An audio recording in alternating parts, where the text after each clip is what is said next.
Assalamualaikum warahmatullahi wabarakatuh. Perkenalkan, nama saya Caca Salsabila dengan NIM 2322060040 dari Agroindustri kelas B. Baik, saya akan menjelaskan tentang teknologi pengolahan hewani pada hasil perikanan. Yang pertama, apa sih itu pengolahan hasil perikanan? Pengolahan hasil perikanan merupakan bahan pangan yang mudah rusak disebabkan oleh aktivitas enzim dan degradasi mikrobiologis. Pengolahan hasil perikanan ada dua, yaitu moluska dan krustasea. Yang pertama yaitu moluska. Moluska adalah filum besar hewan tak bertulang belakang yang mencakup sejumlah kelompok yang dikenal baik seperti siput, kerang, dan cumi-cumi. Ciri-ciri moluska ada 6. Yang pertama yaitu tubuh lunak, yang kedua mantel, yang ketiga rongga mantel, yang keempat radula, dan yang terakhir yaitu sistem organ terdiferensiasi. Contoh hewan moluska yang merupakan bahan pangan adalah yang pertama yaitu gurita, yang kedua cumi-cumi, yang ketiga keong sawah atau tutut, dan yang terakhir yaitu kerang. Yang kedua yaitu krustasea. Krustasea adalah hewan akuatik atau air yang terdapat di air laut dan di air tawar. Kata krustasea berasal dari bahasa Latin yaitu kata krusta yang berarti cangkang yang keras. Ciri-ciri krustasea yang pertama yaitu bersegmen dan berkarapas. Kemudian memiliki sepasang antena ganda, kaki bersendi dan bervariasi, sistem pernapasan berupa insan.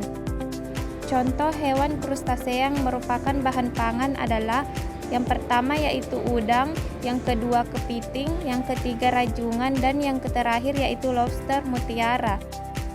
Standar keamanan pangan dalam produksi yaitu GMP atau Good Manufacturing Practice. GMP adalah suatu pedoman yang menetapkan standar untuk praktik manufaktur yang baik dalam industri makanan, farmasi, dan kosmetik. GMP bertujuan untuk memastikan bahwa produk yang dihasilkan aman, efektif, dan konsisten pada standar kualitas yang telah ditetapkan. Faktor yang perlu diperhatikan dalam GMP yaitu 1. Seleksi bahan baku, 2. Penanganan dan pengolahan, 3. Bahan pembantu, 4. Tambahan pangan, 5. Bahan kimia, 6. Pengemasan, 7. Penyimpanan, dan 8. Distribulitas. Kedua yaitu HACCP atau Hazard Analysis Critical Control Point. HACCP adalah suatu sistem pengendalian keamanan pangan yang berbasis pada analisis bahaya dan pengendalian titik-titik kritis dalam produksi makanan. 7 prinsip HACCP. Yang pertama yaitu analisis bahaya atau hazard dan identifikasi tindakan pencegahan. Yang kedua, identifikasi titik-titik pengendalian kritis atau critical control point. Yang ketiga yaitu penetapan batas kritis. Yang keempat, penetapan prosedur pemantauan atau monitoring terhadap setiap CCP. Yang kelima yaitu penetapan tindakan koreksi, corrective action, yang harus dilakukan apabila terjadi penyimpanan terhadap batas kritis. Yang keenam yaitu penetapan sistem pencatatan record keeping. Yang ketujuh yaitu penetapan prosedur verifikasi. SOP atau Standard Operation Procedure. SOP adalah suatu dokumen yang menjelaskan prosedur yang harus diikuti dalam melakukan suatu tugas atau kegiatan. SOP biasanya digunakan dalam berbagai bidang seperti industri, kesehatan, keuangan, dan lain-lain. Krustasea pada udang. Pengolahan udang mentah menjadi udang crispy.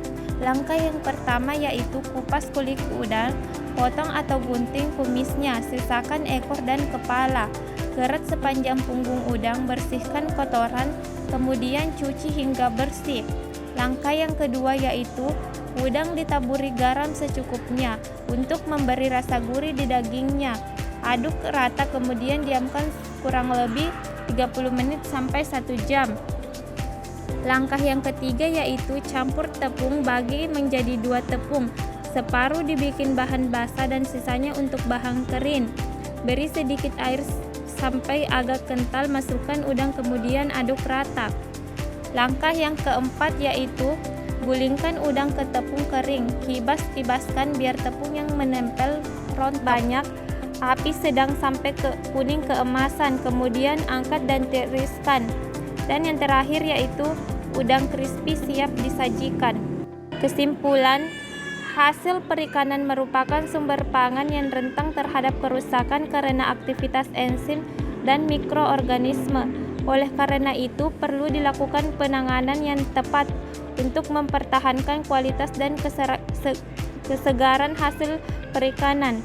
Hasil perikanan dapat dibagi menjadi dua kategori utama, yaitu moluska seperti kerang dan cumi-cumi, dan krustasea seperti udang dan kepiting, yang masing-masing memiliki karakteristik dan kebutuhan penanganan yang berbeda.